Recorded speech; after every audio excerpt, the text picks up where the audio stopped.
തുടരുക. Advocate C Shukkur നമുക്കൊപ്പം ചേരുന്നു. ഷുക്കൂർ വക്കീലെ, രണ്ട് വിഷയമാണ്.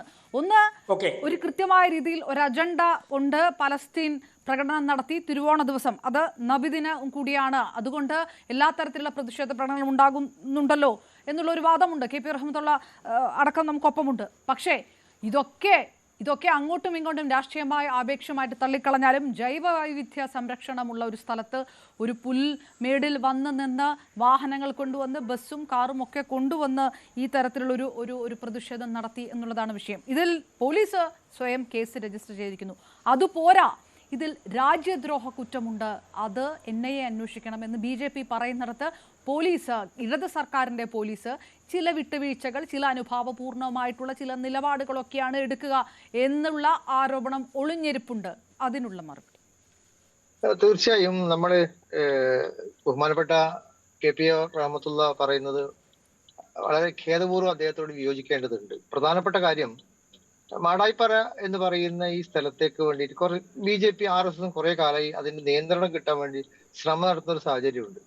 കുറെ വർഷമായി അവരതിനു വേണ്ടി ശ്രമിക്കുന്നു. പക്ഷെ വളരെ സെക്യുലറായ ഒരു സമൂഹമാണ് ആ പ്രദേശത്തുള്ള ആൾക്കാർ.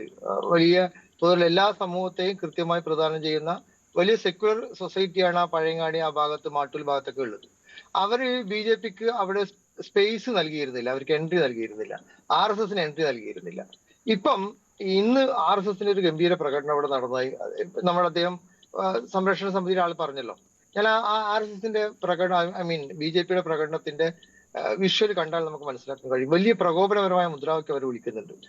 അതിലേക്ക് ഒരു അവസരം ഉണ്ടാക്കി കൊടുക്കുന്ന ഈ SIOന്റെ ആൾക്കാരാണ്. SIO എന്ന് പറയുന്നത് GIOന്റെ ആൾക്കാരാണ്. GIO എന്ന് പറയുന്നത് ജമാഅത്തെ ഇസ്ലാമിയുടെ വിദ്യാർത്ഥി സംഘടനയാണ്. നമുക്കറിയാം, വഖഫ് നിയമവുമായി ബന്ധപ്പെട്ട്, വഖഫ് ഭേദഗതി നിയമവുമായി ബന്ധപ്പെട്ട് കോഴിക്കോട് എയർപോർട്ടിലേക്ക് അവർ നടത്തിയ പ്രകടനം നമ്മളെ ഓർമ്മയിലുണ്ട്. അസൽ ബന്നയെയും സയ്യിദ് കുത്തുബിനെയും മൗദൂദിയും ഒക്കെ നേതാവായി കാണുന്ന ഒരു വർഗീയവാദികളാണ് അവർ. കൃത്യമായി അവരുടെ ലക്ഷ്യം, അവർ ജനാധിപത്യത്തിനെതിരാണ്, മതേതരത്വത്തിനെതിരാണ്, നമ്മുടെ ഭരണഘടനാ മൂല്യങ്ങൾക്കെതിരാണ്. മറിച്ച് ജനങ്ങൾക്കിടയിൽ വിഭാഗീയത ഉണ്ടാക്കിയും വർഗീയത ഉണ്ടാക്കിയും കൃത്യമായ അജണ്ടയോട് പ്രവർത്തിക്കുന്ന ഒരു സംഘടനയാണ് ജമാഅത്തെ ഇസ്ലാമിയും ഈ GIOയും SIOയും. എന്തുകൊണ്ടാണ്? വളരെ അതിന്റെ സംരക്ഷണ സമിതി നേതാവ് പറഞ്ഞ കാര്യങ്ങൾ നമ്മൾ കേട്ടിട്ടുണ്ട്. അദ്ദേഹം പറയുന്നത് പോലെ മനുഷ്യർ അവരുടെ വൈകുന്നേരങ്ങൾ, പെരുന്നാളായിക്കോട്ടെ, ഓണായിക്കോട്ടെ, വിഷു ആയിക്കോട്ടെ, എല്ലാ ആഘോഷ ദിവസങ്ങളില്ലാ ദിവസങ്ങളിലും സമയങ്ങളിലും അവരുടെ വൈകുന്നേരങ്ങൾ ചെലവഴിക്കാൻ വേണ്ടി മാടായിപ്പാറ എന്ന് പറയുന്ന വിശാലമായ ഭൂമി, എനിക്ക് തോന്നുന്ന ഒരു 800 ഏക്കറിലധികം പരന്നു കിടക്കുന്ന ഒരു ഭൂമിയാണ്. അവിടെ ആ പ്രദേശത്തേക്ക് ആൾക്കാർ വരുന്നത് സമാധാനപൂർണമായ അവരുടെ സായാഹ്നം തീർക്കാനാണ്. ഇപ്പൊ നബിദിനം, ഓണം ഒന്നിച്ചു വന്ന ദിവസം എല്ലാവർക്കും ഭയങ്കര സന്തോഷമായിരുന്നു. മാവേലി ഈ നബിദിന ഘോഷയാത്ര സ്വീകരിക്കുന്ന ചിത്രമൊക്കെ ഉണ്ടാവുന്നതാണ്. എന്നാൽ GIO SIO ജമാഅത്തെ ഇസ്ലാമി നബിദിനം ആഘോഷിക്കുന്നവരല്ല. റഹ്മത്തുള്ള പറഞ്ഞ ആദ്യ ഭാഗം ഞാൻ കേട്ടിട്ടില്ല. അവർ നബിദിനത്തിനെതിരെ നിൽക്കുന്നവരാണ്. കേരളത്തിലെ മുസ്ലിം സമുദായത്തിലെ സുന്നി വിഭാഗമാണ് നബിദിനം ആഘോഷിക്കുന്നത്. പ്രവാചകന്റെ ജന്മദിനവും മരണദിനവും ആഘോഷിക്കുന്നവരല്ല. അതൊരു സമുദായത്തിന്റെ ആഘോഷമായി കണക്കാക്കുന്നവരല്ല ജമാഅത്തെ ഇസ്ലാമിയും GIO SIO ഒന്നും. അവർക്ക് അതിനോട് താല്പര്യവുമില്ല. അവരിപ്പം പിടിക്കപ്പെട്ടപ്പോ ഓണം ആഘോഷിക്കുന്ന, നബിദിനം ആഘോഷിക്കുന്ന മനുഷ്യരിടയിലേക്ക് രാഷ്ട്രീയ മുദ്രാവാക്യം ഉയർത്തി വന്ന് അവരുടെ വിഭാഗീയത ഉണ്ടാക്കാനുള്ള ശ്രമം കയ്യോടെ പിടിച്ചപ്പോ അവർ നബിദിനം മറയാക്കാൻ ഉപയോഗിക്കുകയാണ്. മാത്രമല്ല, ഈ മാടായിപ്പാറ സ്ഥിതി ചെയ്യുന്ന മാടായി പഞ്ചായത്ത് എന്ന് പറയുന്നത് മുസ്ലിം ലീഗിന് വലിയ ഭൂരിപക്ഷമുള്ള സ്ഥലമാണ്. ആ പഞ്ചായത്തില് ജമീല ടീച്ചർ എന്ന് പറയുന്ന ജമാഅത്തെ ഇസ്ലാമിയുടെ ഒരു ടീച്ചറെ ലീഗ് മെമ്പറാക്കി വെച്ചിട്ടുണ്ട്. മുസ്ലിം ലീഗിന്റെ പിന്തുണയോടെ ഒരു പഞ്ചായത്തിൽ മത്സരിച്ച് ജയിച്ചിട്ടുണ്ട്. ഞാൻ ആ ജമീല ടീച്ചർ മുനവറിലെത്തി ഷിഹാബ് തങ്ങൾ കൂടിയാണ് ഇലക്ഷൻ പ്രചരണം നടത്തിയത്. അപ്പോൾ ജമാഅത്തെ ഇസ്ലാമി മുസ്ലിം ലീഗിലേക്ക് എങ്ങനെയാണ് അവരുടെ ആശയം പ്രചരിപ്പിക്കുന്നതിന്, എങ്ങനെയാണ് ലീഗിനെ അവർ ഹൈജാക്ക് ചെയ്യുന്നതിന്റെ മികച്ച തെളിവാണ് റഹ്മത്തുള്ളയെ പോലുള്ള ലീഗ് നേതാക്കള് ഈ വിഷലിപ്തമായ മുദ്രാവാക്യത്തെയും ഈ പ്രകടനത്തെയും ന്യായീകരിക്കുന്ന കാര്യങ്ങൾ നമ്മൾ കാണേണ്ടി വരുന്നത്.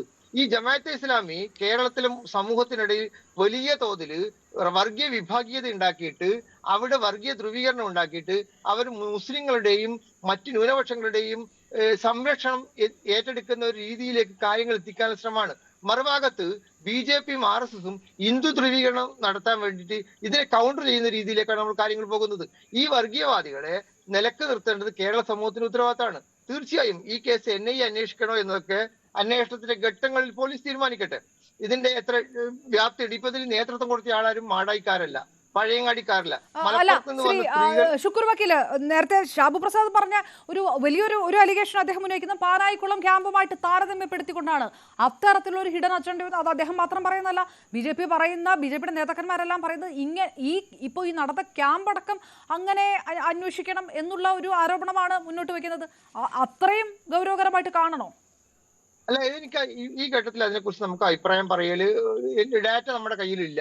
തീർച്ചയായും കേരള പോലീസ് അന്വേഷിക്കുന്നുണ്ട്. കേരളത്തിലെ ഇന്ത്യയിലെ മികച്ച പോലീസ് സംവിധാനം തന്നെയാണ് അന്വേഷണ സംഗതികൾ കേരള പോലീസ്. നമുക്കറിയാം, കേരള പോലീസ് ഇത്തരം കേസുകൾ അന്വേഷിച്ചപ്പോൾ കൃത്യമായി തന്നെ നടപടി സ്വീകരിക്കാൻ അവർക്ക് കഴിഞ്ഞിട്ടുണ്ട്. അന്വേഷണം നടക്കട്ടെ. ഇതിന് നേതൃത്വം നൽകിയ പെൺകുട്ടികൾ എന്ന് പറയാൻ കഴിയില്ല, സ്ത്രീകള് അവരാരും പഴയങ്ങാടിക്കാരല്ല.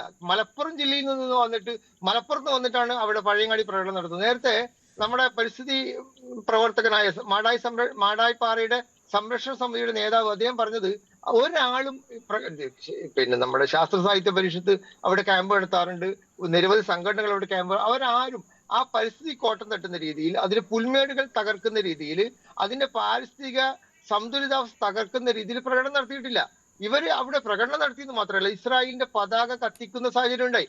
നമുക്ക് ഇസ്രായേലിനോട് വിയോജിപ്പുണ്ട്, ഇസ്രായേലിന്റെ പല നടപടികളോടും ശക്തമായി വിയോജിപ്പുണ്ട്. ഫലസ്തീനോട് തന്നെയാണ് കേരളത്തിലെ മഹാഭൂരിപക്ഷം ജനങ്ങൾ ഐക്യപ്പെടുന്നത്. എന്നാലും ഒരു വിദേശ രാജ്യത്തിന്റെ പതാക കത്തിക്കുന്നത് എത്രമാത്രം പ്രശ്നങ്ങൾ ഉണ്ടാക്കുമെന്നും നമ്മുടെ വിദേശ രാജ്യങ്ങളുമായുള്ള നമ്മളെ ബന്ധത്തെ ഇങ്ങനെ ബാധിക്കുമെന്നൊക്കെ നമ്മൾ ചിന്തിക്കേണ്ട കാര്യമാണ്. അപ്പം കേരള പോലീസ് അന്വേഷിച്ചിട്ട് ഇത് ദേശീയ അന്വേഷണ ഏജൻസി അന്വേഷിക്കേണ്ട ഒരു കേസാണെന്ന് കേരള പോലീസിന്റെ അന്വേഷണത്തിൽ, അതായത് കേരളത്തിന്റെ അകത്തുള്ള ഗൂഢാലോചനയല്ല, കേരളത്തിന് പുറത്തേക്ക് അതിന് വ്യാപ്തിയുണ്ട് എന്ന് കേരള പോലീസിന് ബോധ്യപ്പെട്ടാൽ അവർ കൈമാറട്ടെ.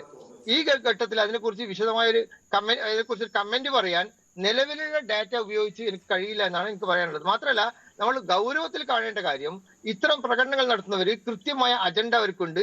വർഗീയ വിഭജനമാണ് അവരുടെ ഉദ്ദേശം. കേരളത്തിലെ ഹിന്ദുക്കളെയും മുസ്ലിങ്ങളെയും കേരളത്തിലെ മനുഷ്യരെ മതപരമായി വിഭജിച്ച് അവർ വലിയ തോതിൽ ശത്രുത ഉണ്ടാക്കാനുള്ള ശ്രമമാണ് ജമാഅത്തെ ഇസ്ലാമിയും SIOയും GIO ഒക്കെ നടത്തുന്നത്. ജമാഅത്തെ ഇസ്ലാമിക്കും SIOക്കും GIO ഒക്കെ കൃത്യമായ അജണ്ടയുണ്ട്. അസനുൽ ബന്നയുടെ അജണ്ടയാണ് അവരുടേത്, സയ്യിദ് കുത്തുബിന്റെ അജണ്ടയാണ് അവരുടേത്. അവര് ഈ ഇസ്ലാമിക ബ്രദർഹുഡിന്റെ ആശയം പ്രചരിപ്പിക്കുന്നവരാണ്. അവർ കേരള സമൂഹത്തിന്റെ മതേതരത്വത്തിന് ഭീഷണിയാണ്. അത് തിരിച്ചറിയാൻ മുസ്ലിം ലീഗിന്റെയും മറ്റ് മുസ്ലിം മതസംഘടനകളും തയ്യാറായില്ലെങ്കിൽ വലിയ കനത്ത വില നമ്മൾ ഭാവിയിൽ നൽകേണ്ടി വരും എന്നാണ് ഈ ഘട്ടത്തിൽ അതിനെക്കുറിച്ച് എനിക്ക് പറയാനുള്ളത്. തീർച്ചയായിട്ടും ശുക്കൂർ വക്കീൽ, ഒരല്പസമയം കൂടി തുടരുക. ശ്രീ KP റഹ്മത്തുള്ള,